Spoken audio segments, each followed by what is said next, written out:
আপনার voice record ভালো কিন্তু ভিডিওতে শোনালে একদমই প্রফেশনাল লাগে না। 1 মিনিট। কারণ এই ভিডিওতে আমি দেখাবো কিভাবে মাত্র কয়েকটি সেটিং ব্যবহার করে আপনি আপনার ভয়েসকে স্টুডিও কোয়ালিটিতে রূপান্তর করতে পারেন, তাও মোবাইল ফোন দিয়ে।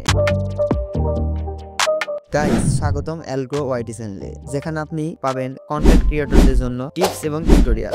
আজকের ভিডিওতে আমি শেয়ার করব ভয়েস এডিটিং টিপস এবং বেস্ট ট্রিক্স, অ্যাপ রিকমেন্ডেশন এবং এক্সপোর্ট করার সময় কোন সেটিং ব্যবহার করবেন, সবকিছু সহজ ভাষায়। আমি এই ভিডিওতে 5টি স্টেপের কথা বলবো।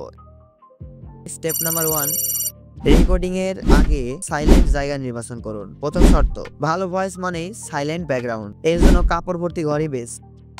বোনাস টিপস, ফোনের রেকর্ডার অ্যাপসে নয়েজ ক্যান্সেলেশন অপশন অন রাখুন। স্টেপ 2, রেকর্ডিং করুন ডব্লিউ-অন অথবা ওয়েব এডিটর অ্যাপে। ডব্লিউ-অন অ্যাপ ফ্রি এবং অটোমেটিকভাবে আপনার ভয়েস ক্লিয়ার এবং প্রফেশনাল করে তোলে, এবং ওয়েব এডিটর দিয়ে আপনি রেকর্ডিং এর সময় লেভেল ঠিক করে নিতে পারবেন।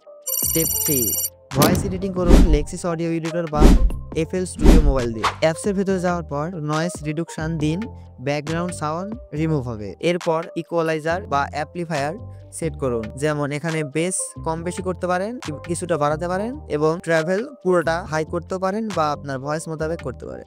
স্টেপ 4, এক্সপোর্টের সময় সেটিংস। ফরম্যাট, এক্সপোর্টের সময় যে ফরম্যাটে এক্সপোর্ট করা ভালো, ওয়েব বা 320 kbps MP3, simple rate 44100 hertz, mono বা স্টেরো আপনার পছন্দ অনুযায়ী সেট করুন। স্টেপ 5, ভিডিওর সাথে ভয়েস মিক্স করুন। ক্যাপকাট বা কাইনমাস্টার অ্যাপস ব্যবহার করে ভয়েসটা ভিডিওর সাথে সুন্দরভাবে অ্যাডজাস্ট করুন। ভয়েস সিঙ্ক ঠিক রাখতে টাইমলাইন জুম করে কাজ করতে পারেন। তো বন্ধুরা, এই ছিল ভয়েস এডিটিং এর সবচেয়ে সহজ কিন্তু প্রফেশনাল গাইডলাইন। আপনি যদি ভয়েস ওভার দেন, টিউটোরিয়াল ভিডিও বানান অথবা ভালোভাবে কথা বলেন, তাহলে এই টিপসগুলো আপনার ভিডিওর কোয়ালিটি কয়েক গুণ বাড়িয়ে দেবে। ভিডিওটি ভালো লাগলে একটা লাইক দিন এবং চ্যানেলটি সাবস্ক্রাইব করে পাশে থাকুন। কমেন্টের মাধ্যমে জানাও তুমি কোন অ্যাপস ব্যবহার করে ভয়েস এডিট করো আর কেমন ভিডিও চাই ভবিষ্যতে। দেখা হবে তোমার পরের ভিডিওতে। ততক্ষণ ভালো থাকো, সুস্থ থাকো। ধন্যবাদ।